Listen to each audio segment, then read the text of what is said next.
18 పడిమెట్ల పైకెక్కి గుడికేగు భక్తులకు ఎదురొచ్చే బంగారు స్వామి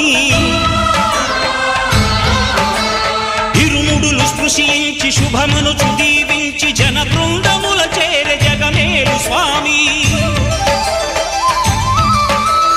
తన భక్తులొనరిల్చు తప్పులకు తడబడి ఒక పక్క ఒరిగెన ఓంకారమూర్తి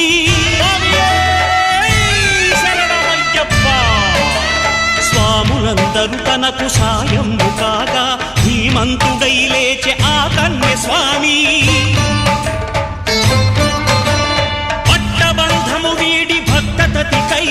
పరుగు పరుగున వచ్చే భూమిపైకి నరుడై